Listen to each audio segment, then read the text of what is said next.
2019 में जितना मत से जीते थे उससे भी दुगना मत से इस बार चुनाव जीतेंगे। तो ईवीएम कैप्चर कर लिए होंगे आपने। अरे ये तो गलत बात है, आप बोलते हैं। क्या है, ईवीएम कांग्रेस बोल रहा है ना।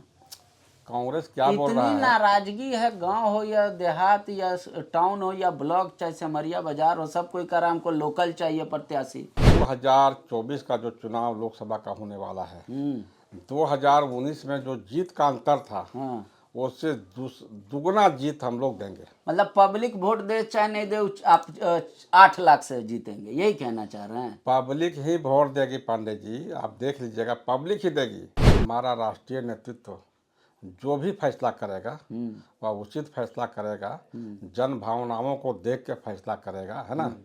और इस बार जो भी कैंडिडेट हों, चाहे सुनील सिंह ही क्यों ना हो जाए, हम लोग इस बार प्रचंड बहुमत से उनको दिल्ली भेजाने का काम करेंगे। राहुल गांधी जी, राजेश ठाकुर जी, आलमगीर आलम, ये सब घूम घूम के पूरे हर जगह कहते फिर रहे हैं कि सिलेंडर 400 रुपये था तब महंगा था, आज 1200 रुपये है, तो भाजपा वाले के मुंह से चू नहीं निकल रहा।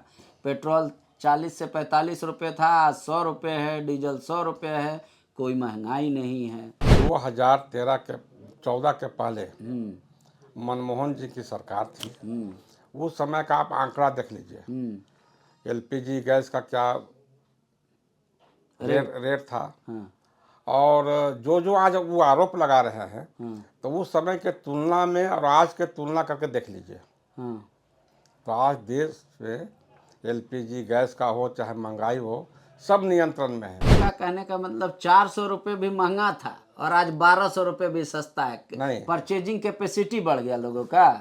आप लोग सीए ला रहे हैं, बोल रहे कैसा राष्ट्र बना रहे हैं। महात्मा गांधी का यही सपना था। हम दूसरे देश से आए लोगों को चेहरा नहीं देख लेंगे, वो टोपी पहनता है, दाढ़ी रखा है, मोछ नहीं है, इसको नहीं देंगे। हम ये टीका लगाया है, टिक्की रखा है, इसको भारत का नागरिकता देंगे।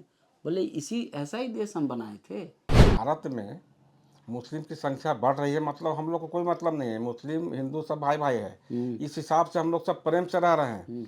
लेकिन पाकिस्तान मुस्लिम के हिसाब से पाकिस्तान राष्ट्र बना, तो वहाँ जो मुस्लिम हैं वो हिंदू को अपना भाई नहीं समझ पा रहे हैं। कश्मीर में जो हिंदू हैं उनको वहाँ के मुस्लिम अपना भाई नहीं समझ पा रहे हैं, लेकिन संपूर्ण भारत के जितने मुस्लिम हैं उनको हम अपना भाई मानते हैं, स्वतंत्र रूप से वो रह रहे हैं। तो वैसे लोगों को ध्यान में रख के कि वहाँ जो लोग प्रताड़ित हो रहे हैं, अगर भारत आना चाहें तो उनको हम यहाँ परमिशन देंगे। चतरा लोकसभा के उम्मीदवारों की घोषणा नहीं हुई है, लेकिन जो स्थानीय मंत्री हैं आरजेडी से सत्यानंद भोक्ता, वो अपने आप को खुद प्रत्याशी घोषित करके और प्रचार भी वैसा ही कर रहे हैं। उनका बैनर पोस्टर दीवालों पे पेड़ों पे तो नज़र नहीं आ रहा, लेकिन प्रचार करने का तरीका उनका और व्हाट्सएप ग्रुप वैसा ही चल रहा है। बीजेपी का लंका उन्होंने ही लगाया है। सर्वाधिक इस बार है लोकल ही चलेगा, नहीं चलेंगे कोई और। सुनील सिंह के ऊपर बहुत सारे सवाल उठ रहे हैं, गांव हो या शहर या ब्लॉक, हर जगह यही लोग कह रहे हैं कि बाहरी को ढूंढेंगे, लोकल को चुनेंगे। उसी विधान लोकसभा में सिमरिया विधानसभा है, जिसके विधायक है किशुन जी। किशुन जी, भाजपा का नैया आपकी डूब रहा है चतरा लोकसभा में। ये कौन बोल रहा है? पब्लिक बोल रही है। पब्लिक कतई नहीं बोल सकती है। चतरा लोकसभा की पब्लिक यशस्वी प्रधानमंत्री मोदी जी के साथ है। हाँ ठीक है, जिनको जो बोलना है बोलने दीजिए। हाँ, आप 4 तारीख को मेरे पास इसी तरह से लेकर आइएगा, हाँ, उसमें आपको बता देंगे कि जो अगला बार 2019 में जितना मत से जीते थे उससे भी दुगना मत से इस बार चुनाव जीतेंगे। तो ईवीएम कैप्चर कर लिए होंगे आपने। अरे ये तो गलत बात है, आप बोलते हैं। क्या है, ईवीएम कांग्रेस बोल रहा है ना। कांग्रेस क्या बोल रहा इतनी है? नाराजगी है, गांव हो या देहात या टाउन हो या ब्लॉक, चाहे सिमरिया बाजार हो, सब कोई कर रहा है हमको लोकल चाहिए प्रत्याशी। अब ये तो जनता स्वतंत्र है, कुछ भी मांग कर सकती है, मेरा उस पर कुछ कहना नहीं है। लेकिन परंतु ये जरूर कहेंगे हम कि 2024 का जो चुनाव लोकसभा का होने वाला है, 2019 में जो जीत का अंतर था उससे दुगना जीत हम लोग देंगे। मतलब पब्लिक वोट दे चाहे नहीं दे, आप 8 लाख से जीतेंगे, यही कहना चाह रहे हैं? पब्लिक ही वोट देगी पांडे जी, आप देख लीजिएगा, पब्लिक ही देगी। हाँ। 2019 में भी कार्यकर्ता थोड़ा सुस्त दिख रहे थे, लेकिन जनता 4 कदम आगे आकर के मोदी जी पर भरोसा किया, और इस बार भी मोदी जी पर भरोसा जनता करेगी। और जिस प्रकार 2019 में जितना मत आया था, दुगना मत से हम लोग 2024 में अपने कैंडिडेट को जिताने का काम करेंगे। देखिए, हम सब विधानसभा घूम लिए 6, उसके बाद आए हैं आपके पास। जी जी। पब्लिक कर रहा है 19 में हम लोग मोदी जी के चेहरा पे वोट दे दिए, इस बार नहीं देंगे। इस बार अगर लोकल भोक्ता जी लड़ेंगे तो उनको देंगे, लोकल कोई और लड़ेगा तो देंगे, मोदी जी के नाम पर वोट नहीं देंगे। बोल रहा है पूरा एक ब्लॉक था, वहाँ गया, कहा कि आप एक शिलापट खोज दीजिए माननीय सांसद जी का, हम लोग वोट दे देंगे। आज तक कोई नहीं देखा है उनको, पर हर बार वोट दे देते। बोले चुनाव में प्रचार तक करने नहीं आते। बीजेपी का कार्यकर्ता लोग आता है, घूम के चला जाता है वोट लेके, और उसके बाद कोई दर्शन नहीं देता। देखिए, अब जनता से आप रूबरू हुए हैं, जनता क्या बोली है नहीं बोली है आप ही जान सकते हैं। लेकिन इस बार का जो चुनाव है वह एक अलग तरह का चुनाव है, राष्ट्र के नाम पर चुनाव है, और जनता राष्ट्र से जुड़ी है।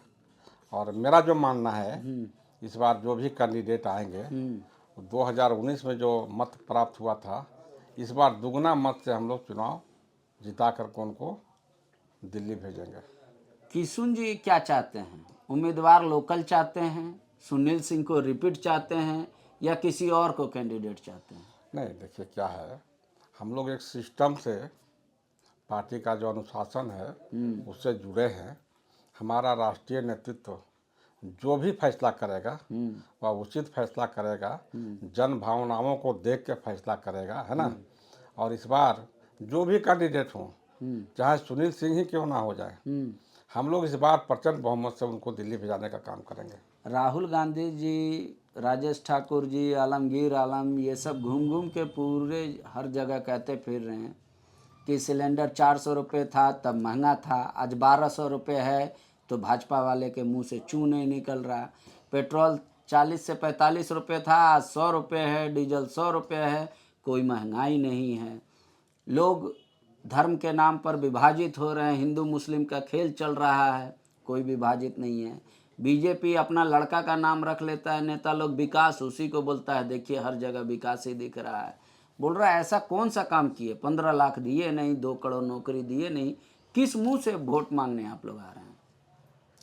देखिए, कांग्रेस क्या बोल रही है उस पर ज़्यादा हम कुछ नहीं बोलना चाहते, परंतु इतना जरूर बोलना चाहते हैं कि 2014 के पहले मनमोहन जी की सरकार थी, उस समय का आप आंकड़ा देख लीजिए, एलपीजी गैस का क्या रेट था। और जो जो आज वो आरोप लगा रहे हैं, तो उस समय के तुलना में और आज के तुलना करके देख लीजिए, तो आज देश में एलपीजी गैस का हो चाहे महंगाई हो, सब नियंत्रण में है। नजरिया अलग अलग है, वो सरकार में नहीं है, तो ये आरोप लगा रहे हैं कि सब्जी का रेट बढ़ गया है। लेकिन 2013 का आप सारा रिपोर्ट उठा लीजिए, तो आज हम मोटा बुद्धि वाला है, आपकी तरफ विधायक नहीं है, तेज नहीं। उस समय आपका कहने का मतलब 400 रुपये भी महंगा था और आज 1200 रुपये भी सस्ता है। नहीं, परचेजिंग कैपेसिटी बढ़ गया लोगों का। ये तो सही बात है कि अगर हम देखें तो इकोनॉमिक दृष्टिकोण से पूरे भारतवर्ष की जो भी जनता है, सबका कहीं ना कहीं इकोनॉमिक पावर बढ़ा था, तो बढ़ा है। आप लोग फ्री में चावल बांट रहे हैं? इसलिए बता रहे हैं ना, हम 100 का 100 नहीं बोल रहे हैं। जैसे अगर हम देखें कि 1947 में जब देश आज़ाद हुआ, ठीक है, उस समय गांव देहात में कोई गाड़ियां नहीं जाती थी, पक्की सड़क नहीं थी। आज मोहल्ला तक, पंचायत तक सड़क बनी है। ठीक है, इसके लिए हम आदरणीय अपने पूर्व प्रधानमंत्री वाजपेयी जी को हम बहुत बहुत बधाई देते हैं कि प्रधान वो ग्राम PMJSY योजना चला है, जिसके चलते आज पंचायत जो है सो प्रखंड से जुड़ा है, प्रखंड जिला से जुड़ा है। आज कहीं भी चले जाइए, आपको पक्की सड़क मिलेगी। इसके लिए मैं पुनः वाजपेयी जी को फिर से प्रणाम करता हूँ, उन्हें बधाई देता हूँ। आज ग्रामीण क्षेत्र में सड़कों का जाल बिछा है और कांग्रेस के 65 साल के शासनकाल में आप तुलनात्मक देखिएगा तो कांग्रेस फेल नजर आएगा। और चाहे वाजपेयी जी का शासन हो, चाहे मोदी जी का शासन हो, आप देख लीजिए हर क्षेत्रों में अभूतपूर्व विकास हुआ है। अब उनका कांग्रेस का देखने का नज़रिया ही अगर दोषपूर्ण है तो वो बीजेपी के ऊपर आरोप लगाएंगे। लेकिन 2013 में 2012 में जो रेट था किसी भी चीज़ का, आप तुलनात्मक दृष्टि से कौन से देखिएगा तो आज महंगाई दर नियंत्रण में है। आज देश भारत का नाम पूरे विश्व में डंका बज रहा है। आखिर ऐसा क्यों? पहले मनमोहन जी भी एक इंसान थे, आज मोदी जी भी एक इंसान है। तो आखिर मोदी जी का पूरे विश्व में डंका क्यों बज रहा है? जो अमेरिका कल उनका वीजा कैंसिल करती थी, आज उनको उनके आने पर फूल बिछा रही है। अरे तो अब कारण क्या है? भारत के प्रधानमंत्री हैं, कोई भी भारत का जो प्रधानमंत्री होगा दूसरा देश स्वागत करेगा। बाजार है, दुनिया के सबसे बड़े बाजारों में हम शुमार है, हम हर चीज खरीदते हैं, हमको कौन इग्नोर करेगा? व्यापारी को कोई इग्नोर करता है? भले लोग कहता है कि चोर है व्यापारी, भ्रष्टाचारी है व्यापारी, पर व्यापारी के बिना तो ये देश चलेगा नहीं। तो पूरे दुनिया का बाजार भारत है। और आप ये जो कह रहे हैं बड़ी डंके की चोट से कि भाई इकोनॉमिकल कंडीशन बदला, तो आपके घर में कोई सरकारी नौकरी नहीं कर रहा है या प्राइवेट? आप वेतन का तुलना किससे कर रहे हैं? आप लोग जो बैठ के विधानसभा में बढ़ा लेते हैं 5 गुना एक के टाइम में, वही उसी से तुलना कर रहे हैं कि सबका बढ़ गया। नहीं, ऐसा है पांडे जी कि मेरे घर परिवार में सब सरकारी नौकरी करने वाले ही हैं। ठीक है। हमारे मामा जी हाँ सरकारी शिक्षक थे। हाँ। उनका वेतन महीना का 12-15 हज़ार होता था। आज कोई भी सरकारी शिक्षक का तनख्वाह 60 हज़ार से ऊपर है। तो महंगाई बढ़ी तो उनका वेतन भी बढ़ा है। प्राइवेट वाला कोई है कि नहीं नौकरी में? नहीं, प्राइवेट में नहीं है लेकिन कॉन्ट्रैक्ट में है। फिर भी समय के अनुसार उनका भी वेतन वृद्धि हुआ है। मेरा ये मूल रूप से ये कहना था कि कांग्रेस जो आरोप लगा रहा है, यह आरोप इस देश की जनता का गले नहीं उतर रहा है। ठीक है, हम मान लिए। 2013 अभी मोदी जी, अब हो गया आपका, हम बात समझ गए, पब्लिक समझ गया। मोदी जी बजट पेश किया, आप लोग हर जगह चौक चौराहा पे चिल्लाने लगे, इतना करोड़ लोग गरीबी रेखा से बाहर हो गया, इतना करोड़ लोग गरीबी रेखा से बाहर। तो हम कह रहे हैं कि इसका मतलब बीजेपी चावल उनको बांट रही है जिनके पास जो करोड़पति हैं, उनको आप चावल दे रहे हैं ना। अगर गरीबी रेखा से बाहर लोग निकल गए तो चावल किसको दे रहे हैं आप लोग इतना? नहीं, झारखंड में बोल रहे 80% लोग आच्छादित हैं राशन कार्ड से। नहीं, दो बातें हैं। वो भी कह रहे हैं कि हम 15 लाख राशन कार्ड धारियों को जोड़े और वो भी कह रहे गरीबी से बाहर कर दे। इक्वेशन जनता नहीं समझ पा रहा कि गरीबी से कब कौन बाहर चला गया और फिर भी उसको अनाज फ्री का चाहिए। देखिए, इसमें दो बातें हैं पांडे जी। एक तो है अगर ईमानदारी पूर्वक अगर इसका जांच पड़ताल किया जाए तो कुछ ऐसे लोग भी उस अनाज का उपयोग कर रहे हैं जो कहीं ना कहीं साधन संपन्न है। ठीक है। और अगर इसका जांच भी होना चाहिए कि कैसे लोगों को अनाज मिल रहा है। हम स्वागत करते हैं, माननीय मोदी जी अनाज दे रहे हैं 80 करोड़ लोगों को, लेकिन उसमें कुछ घुसपैठिया भी है। घुसपैठिया मीन्स यह है कि जो कहीं ना कहीं मोटरसाइकिल वाले हैं वो आज भी जाते हैं पीडीएस दुकान में और चावल तोलवाते हैं और चावल मोटरसाइकिल के पीछे बांधते हैं, अब मोटरसाइकिल से जाते हैं। आपके चैनल के माध्यम से हम आग्रह भी करना चाहते हैं, चाहे वह राज्य सरकार हो चाहे केंद्र सरकार हो, इस पर जांच होनी चाहिए। जो गरीब है निश्चित तौर पर उनको उनका हक मिलना चाहिए और जो गरीबों के हक पे सनमारी कर रहा है उस पर कार्रवाई होना चाहिए, उसका कार्य निरस्त होना चाहिए। ठीक है। आप लोग सीएए ला रहे हैं, बोल रहे कैसा राष्ट्र बना रहे हैं? महात्मा गांधी का यही सपना था कि हम दूसरे देश से आए लोगों को चेहरा नहीं देख लेंगे, वो टोपी पहनता है, दाढ़ी रखा है, मोछ नहीं है, इसको नहीं देंगे। हम ये टीका लगाया है, टिक्की रखा है, इसको भारत का नागरिकता देंगे। बोले इसी ऐसा ही देश हम बनाए थे। बोले ये तो पाकिस्तान से बुरा हाल कर दिया हिंदुस्तान का आप लोगों ने। चेहरा देख के, जाति देख के, धर्म देख के आप उनको देंगे नागरिकता? देखिए बहुत ही महत्वपूर्ण सवाल है आपका। जब पाकिस्तान और भारत का बंटवारा हुआ था, ठीक है। उस समय बहुत मुस्लिम चले गए पाकिस्तान, कुछ भारत में भी रह गए। ठीक है। अब जो भारत में मुस्लिम रहे हैं, अब उसको बीजेपी चाह रही है बाहर कर दें। नहीं मेरी बात कांग्रेस का कहना है। मेरी बात समझिए सर। ठीक। भारत में जितने मुस्लिम हैं, आप जो भी उस समय के मुस्लिम होंगे, आज भी बहुत सारे जिंदे होंगे, आप उनके पास जाइए तो कभी भी वो नहीं बताएंगे कि हमको बीजेपी या कोई पार्टी बाहर करना चाहती है। और आज भी गांव देहात में कहीं भी जाएंगे तो ऐसा नहीं है कि भारत का मुस्लिम पाकिस्तान चला जाए। ये कोई विषय नहीं है। जो उस समय चले गए वो पाकिस्तान के हो गए, जो यहाँ हैं भारतीय हैं, हम भी उनका सम्मान करते हैं, वो भी हमारा सम्मान करते हैं। और यहाँ भाई बंधुत्व वाला रिश्ता है, कहीं कुछ है नहीं। तो आप काहे नहीं वोट मांगने जाते हैं मुस्लिम इलाकों में? सर उम्मीदवार काहे नहीं देते हैं मुस्लिम एक भी? लेकिन क्या है ना कि जो भारत में मुस्लिम हैं, उनकी जनसंख्या भारत में लगातार बढ़ रही है। ठीक है। हमारी भी बढ़ रही है, लेकिन ना उनको कोई आपत्ति है ना हमको कोई आपत्ति है। बात समझिए। ठीक है। लेकिन अगर आप ये बात उठाएं, बहुत महत्वपूर्ण सवाल है, तो जो पाकिस्तान में हिंदू थे, आज वहाँ हिंदू की संख्या घट करके लगभग 3% के आसपास हो गई है। आप अगर जम्मू कश्मीर में देखेंगे तो वहाँ भी बेतहाशा संख्या घट गया। क्या वजह है? भारत में मुस्लिम की संख्या बढ़ रही है, मतलब हम लोग को कोई मतलब नहीं है, मुस्लिम हिंदू सब भाई भाई है, इस हिसाब से हम लोग सब प्रेम से रह रहे हैं। लेकिन पाकिस्तान मुस्लिम के हिसाब से पाकिस्तान राष्ट्र बना तो वहाँ जो मुस्लिम हैं वो हिंदू को अपना भाई नहीं समझ पा रहे हैं। कश्मीर में जो हिंदू हैं उनको वहाँ के मुस्लिम अपना भाई नहीं समझ पा रहे हैं। लेकिन संपूर्ण भारत के जितने मुस्लिम हैं उनको हम अपना भाई मानते हैं, स्वतंत्र रूप से वो रह रहे हैं। तो वैसे लोगों को ध्यान में रख के कि वहाँ जो लोग प्रताड़ित हो रहे हैं, अगर भारत आना चाहें तो उनको हम यहाँ परमिशन देंगे। विषय यही है, कुछ भी नहीं है कि उनको दिया जा रहा है तो उनको क्यों नहीं बोला, ऐसा कोई विषय नहीं है।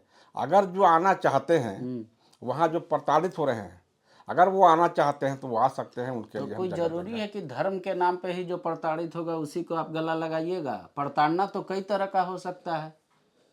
अभी मेरे मोबाइल में वीडियो आया है, हम अगर कहेंगे तो हम दिखाएंगे। नहीं दिखाइए, क्योंकि पूरा देश देख रही है ना, तो हम दिखाना नहीं चाहते हैं, है ना, किस प्रकार पाकिस्तान में वहाँ के हिंदू बहन बेटियों के साथ नंगा करके घुमाया जा रहा है। यह गलत है। भगवान बहन बेटी सबको दिया है, सबका सम्मान होना चाहिए, इज्जत सबका है। ठीक है, सही बात। लेकिन मेरा कहना, अगर वहाँ इस तरह की कोई घटना हो रही है और उस परिस्थिति में अगर कोई हिंदू भारत आना चाहे तो भारत सरकार उसको संरक्षण देगी, यहाँ आने के लिए उसको परमिशन देगी। यही तो विषय है, बाकी कोई सवाल नहीं है। आप उस सिस्टम को ठीक नहीं करना चाहते। मेरा एक हाइपोथेटिकल सवाल है, आप छोटी जाति से आते हैं, भारत में भी वो दौर था जब छोटी जाति के लोगों को सप्रेस किया जाता था। छोटी और बड़ी जाति कोई नहीं होता है, यहाँ करेक्शन करते हैं आपका। हाँ, हम इंसान हैं, इंसान सब एक है। इसी भारत का में समय है ना, वो देश बदला, समय बदला, अब कोई नहीं कर सकता।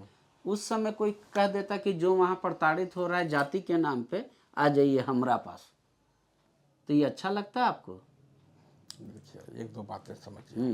जैसे क्या है, अगर हमारे पिताजी हमको रोज एक डंडा मारेंगे तो मेरे मन में कभी ऐसा कुछ भाव आ सकता है कि हम घर छोड़ के भाग जाएंगे। ठीक है, ऐसा हुआ है, हो भी सकता है मेरे साथ, क्योंकि हम उनके मतलब पुत्र हैं। अब पिताजी किसी न किसी कारण से डेली हमको मारते पीटते हों तो हम क्यों रहेंगे घर में, भाग जाएंगे कहीं। हाँ, ठीक है। आज स्थिति जो परिस्थिति बनी है यहाँ, ये इसको ध्यान में रखिए कि इसको हिंदू मुस्लिम सिख ईसाई ऐसा कोई विषय नहीं है। लेकिन जो लोग दूसरे देश में जो प्रताड़ित हैं, अगर आना चाहते हैं, हम उनको कहाँ करें आइए जाओ। अगर यहाँ आना चाहते हैं तो हम उनको संरक्षण देंगे, वो आ सकते हैं। विषय तो यही है, ठीक है, जब बाकी कोई इतना विषय नहीं है। इतना उदार और आपका बड़ा हृदय है तो क्यों नहीं मुसलमानों के मोहल्ला में जाते भाजपा वाले वोट मांगने? मैं कई मुस्लिम इलाकों में घूमा, ठीक है, कहता भाजपा का कोई कैंडिडेट नहीं आता हमारे पास। हम जब चुनाव लड़ रहे थे, आप अपना बात मत कीजिए ना, मुस्लिम- ओवरऑल बात कीजिए। हम जहाँ रहते हैं हाँ। हम वहाँ का ही बात करेंगे कि हमको मुस्लिम भी वोट दिए हैं, एक बात। दूसरी बात है कि आप नहीं कह सकते हैं भाजपा को मुस्लिम वोट नहीं देता है। ठीक है, हम ये नहीं कह रहे हैं आप लोग वोट मांगने नहीं जाते। आप देखिए, जब हमारे प्रधानमंत्री मोदी जी 3 तलाक का कानून बनाए, ठीक है। यूपी में, अंदर का बात बताते हैं, कोई नहीं बताया होगा आपको, वहाँ की महिला कमल फूल छाप में वोट दी है। अब पति जब पूछा कहाँ वोट दी, तो कोई बोल रहा है दे दिए हाथी छाप में, कोई बोल रहा है साइकिल में दे दिए, कोई बोल रहा हाथ छाप में दिए। भाजपा का समर्थन किए हैं, यहाँ सामने बैठे हैं, क्योंकि घर परिवार में बात कर रहे हैं, ठीक है। सच्चाई बिल्कुल यही है। एक चीज बताइए, बहन हमारी हो आपकी हो, कोई आदमी 3 तलाक बोल दे और महिला का जिंदगी बर्बाद हो जाए, इसको मोदी जी साक्षात भाई के रूप में, भगवान के रूप में, अल्लाह के रूप में आ करके यह चीज़ दिए हैं। इसलिए मुस्लिम महिला भाजपा के पक्ष में खड़ी है। ठीक, डर है पति का, डर है समाज का, डर है धर्म का, इसलिए वो नहीं बोलती है। लेकिन मुस्लिम समाज की महिलाएं आज भाजपा को प्रचंड बहुमत दे रही है, इसीलिए आज यूपी में भी डंका बज रहा है, और देखिएगा आने वाले पूरे देश में डंका बजेगा। ठीक है, तो मुस्लिम बहनें आपके साथ हैं तो मुस्लिम भाई उम्मीदवार भी हो सकता है। 24 करोड़ से ऊपर जनसंख्या है, या तो भाजपा में मुसलमान नहीं है, या तो है भी तो भी आप नहीं चाहते कि उनको टिकट मिले। ये विषय आपका है, लेकिन ऐसा नहीं है कि भाजपा मुस्लिम कैंडिडेट को इग्नोर करती है। आप शाहनवाज हुसैन साहब हों, चाहे मुख्तार अब्बास नकवी साहब हों, जो भी हमारे पार्टी में मुस्लिम समाज के बड़े कदावर नेता भी रहे हैं, सबको सम्मान मिला है, ऐसा नहीं मिला है। अब एक विषय को आप पकड़ लेंगे, इस बार उनको टिकट नहीं मिला मतलब मुस्लिम का विरोधी भाजपा हो गया, ऐसा नहीं है। भाजपा में जन्म काल से बहुत सारे मुस्लिम लीडर हैं जिनको भाजपा को आगे बढ़ाने में भी मदद किया है, और आज भी उनका योगदान पार्टी में कहीं से कमतर नहीं है। फटाफट वाला सेशन में आते हैं, फटाफट सवाल का जवाब दीजिएगा। 5 मुद्दा या 2 मुद्दा, 1 मुद्दा, कौन से मुद्दे पे आप कहेंगे चतरा के लोगों को कि हमको मेरे उम्मीदवार को वोट दीजिए? मुद्दा यही है कि भाजपा ने कहा था कि धारा 370 समाप्त करेंगे, समाप्त हो गया। भाजपा ने कहा था कि राम मंदिर बनाएंगे, बना दिया। और कुछ मुद्दे हैं, 3 तलाक भी भाजपा बोला था, उसको भी पूरा कर दिया। और एक जो मुद्दे हैं वह हम लोग 2024 के बाद पूरा करेंगे। जनता से अपील है कि भाजपा पर भरोसा रखें और भारी बहुमत से पुनः एक बार 2024 में माननीय मोदी जी की सरकार बनाएं, यह अपील करना चाहते हैं। ये सब तो राष्ट्रीय स्तर का मुद्दा हो गया। कहे चतरा का लोग हम काहे वोट दे रहे भाई? चतरा भी देश से अलग नहीं है, और चतरा हर बार चौंकाने वाला परिणाम देता है। 2019 में भी दिया और 2024 में भी चौंकाने वाला परिणाम देगा। मोदी जी को एक यहाँ से कमल का फूल जाएगा और मोदी जी फिर से प्रधानमंत्री बनेंगे। आप लोग आदिवासी विरोधी हैं। एक निर्दोष आदिवासी को सीएम पद पे पचा नहीं पाए, जेल भेज दिया। बाबूलाल मरांडी आपके पार्टी के नेता थे, लेकिन वो आदिवासी थे, उनका 5 साल सरकार नहीं चलने दिया। एक ही आदमी 5 साल सरकार चला पाया, रघुवर दास, क्योंकि वो ट्राइबल नहीं थे। ये सारा आरोप है जयमल का। बहुत बढ़िया आरोप, बहुत बढ़िया बात रखे हैं। जब मधु कोड़ा यहाँ झारखंड के सीएम थे, उस समय भी कांग्रेस उसका पार्ट थी। उस समय उनको जेल भेजवाने का काम कौन किया? ठीक है, तो आप लोग हल्ला कर रहे थे। जब बिहार में लालू यादव सीएम थे, उस समय भी कांग्रेस थी, केंद्र में सरकार थी, उनको जेल भेजवाने का काम कौन किया? और आज झारखंड में हेमंत सोरेन जी के नेतृत्व में सरकार चल रही थी, सरकार हमारी केंद्र में है, इसलिए मेरे ऊपर आरोप लगाया जा रहा है। लेकिन अगर इसके जड़ में कोई है तो वो कांग्रेस है, और कांग्रेस के चलते ही उनको जेल जाना पड़ा। क्योंकि कांग्रेस आज भी जहाँ जहाँ भी सरकार चला रही है वहाँ करप्शन का जो रेट है ना वह बहुत हाई है। आपके पास कौन सा ऐसा वॉशिंग मशीन है कि क्लीन हो जा रहा है सब? मधु कोहड़ा को आप लोग पानी पी पी के श्राप देते थे, धरना प्रदर्शन पुतला, आज तो खूब सामने खड़ा होकर एकदम प्रदेश अध्यक्ष फोटो खिंचाते मुस्कुरा के। देखिए ऐसा है सर कि कोई भी आदमी अगर सच्चे मन से देश सेवा करना चाहता है तो अगर आना चाहता है पार्टी में तो हम लोग स्वागत करते हैं। परंतु अतीत में जो किया है तो उसके हिसाब से हम लड़ाई लड़ते रहे हैं।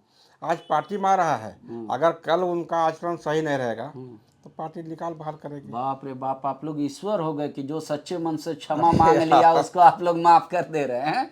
देखिए क्या है ना, पार्टी में कोई आ रहा है तो हम ऐसा नहीं कह सकते कि आप बताओ। ठीक है, गीता कोड़ा का कहानी छोड़िए, सीता सोरेन को जिस दिन केस सुप्रीम कोर्ट वाला फाइनल हुआ, पुराना सुप्रीम कोर्ट ने जो केस पलट दिया, उसके बाद आप लोगों ने कहा कि सीता सोरेन तो पैसा ली थी फर्स्ट प्रायोरिटी में वोट देने के लिए, राज्यसभा में वोटिंग के लिए पैसा ली थी, पर सीता सोरेन को तो माल्यार्पण हो रहा है एकदम दिल्ली में। इस विषय पे हमारे राज्य के नेता ही बताएंगे, ये हमको जानकारी नहीं है। लेकिन मेरी पार्टी में बड़ी बहन सीता सोरेन आई हैं, हम उनका स्वागत करते हैं। आप प्रदेश के नेता से पूछ लें, है ना, वो अपना वक्तव्य। एक आखिरी सवाल, बड़ी बहन बोलने का कौन बताए? मतलब प्रदेश ऐसा निर्देशित किया कि बड़ी बहन बताना है सीता सोरेन? आपको भी हम बड़े भाई बोलते हैं, नौशाद जी को भी बड़े भाई बोलते हैं।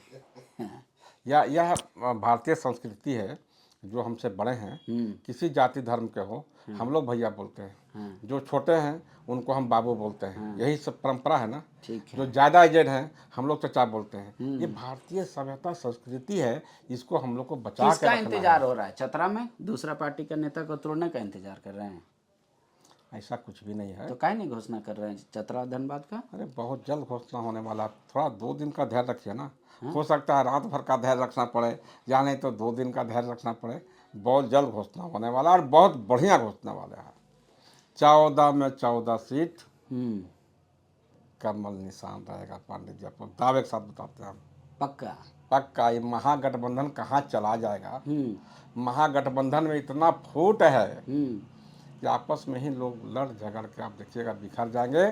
और वो बिखराव भी शुरू हो गया है। नहीं, वो तो हम मानते हैं कि आप फेविकॉल से जोड़ के रखे थे जेपी पटेल को, इसीलिए आप देखिए फूट आप में नहीं है, नहीं मन बताओ नहीं है। ठीक है, देखिए अब क्या है ना, देखिए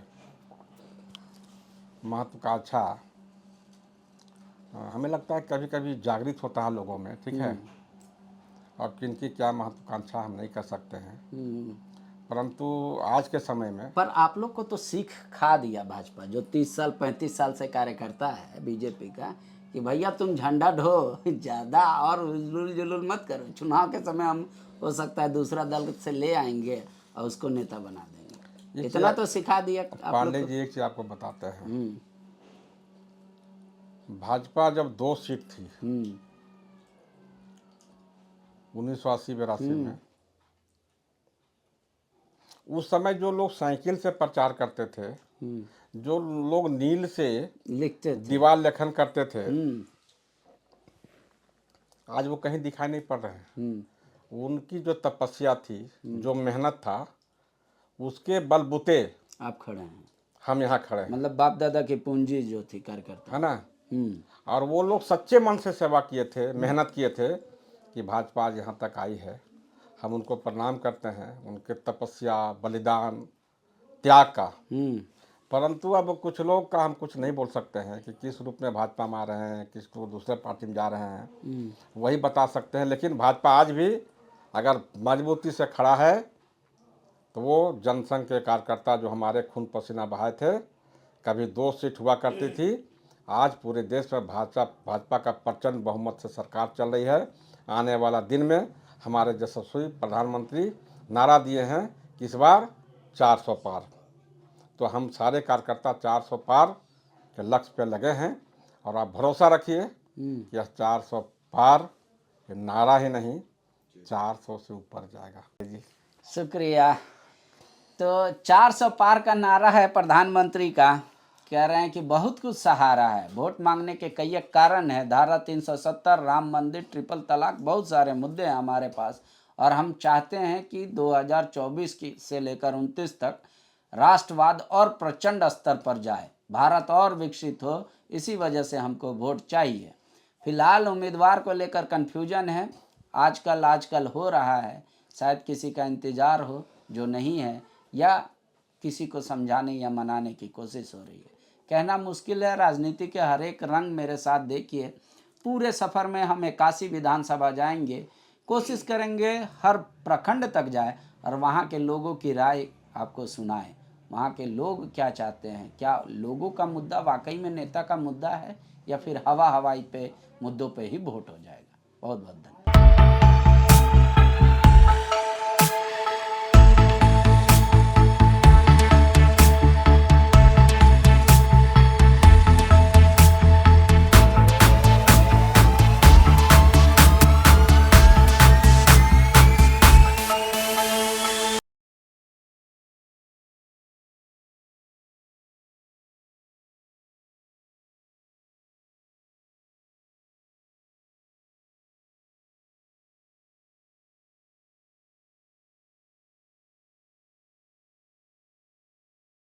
The followup.in. Like, share, and subscribe. www.thefollowup.in